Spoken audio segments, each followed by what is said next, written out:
March 15. எது வேண்டும்? என்னை பின்பற்ற விரும்பும் எவரும் தன்னலம் துறந்து தம் சிலுவையை நாள்தோறும் தூக்கிக் கொண்டு என்னை பின்பற்றட்டும். லூக்கா 9:23.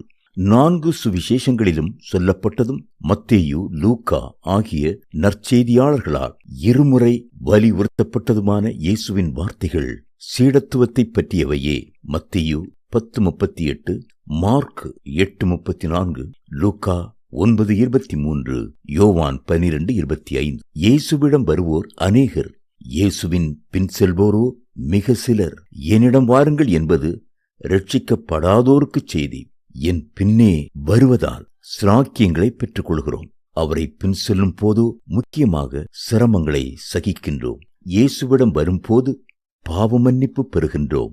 அவரை பின் செல்லும் போது பாவ சுபாவத்தையே அகற்ற வேண்டும். இயேசுவை பின்பற்ற போதுமான சவால் பெறாததினால்தான் விரைவில் பின்மாற்றமும் அடைந்து விடுகிறோம். சீடர்கள் தன்னலமின்றி நடக்கவே கிறிஸ்துவின் பாடசாலையில் முதலாவது கற்றுக்கொள்ள வேண்டும் என்று வேத அறிஞர் மேத்யூ ஹென்றி விளம்புகிறார். சுயத்திற்கு செத்துக்கொண்டே இருப்பதுதான் ஒரு சீடனின் தலையாய தினசரி கடமையாகும். அதுதான் இயேசு காட்டிய மாதிரி. முதலில் மகிழ்ச்சி நிறைந்த விண்ணுலகத்தை துறந்து துக்கம் நிறைந்தவர் என இயேசு பெயர் பெற்றார். எசாயா 53:3. அவர் பரலோக சகவாசத்தை விட்டுவிட்டு பாவிகளின் சிநேகிதர் ஆனார். மத்தேயு 11:19.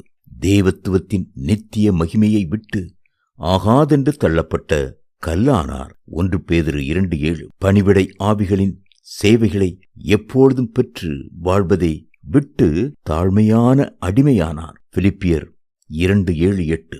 இரவும் பகலும் தூதர்களால் போற்றப்படுவதை துறந்து அவர் மனிதரால் பரியாசப்படுத்தப்பட்டார். மத்தேயு 27:39-44 வரை. இறைவனின் சொந்த குமாரன், பெயல்சேபூலின் பிரதிநிதி, பிசாசு பிடித்தவர் என்றும் நிந்திக்கப்பட்டார். யோவான் 7:20.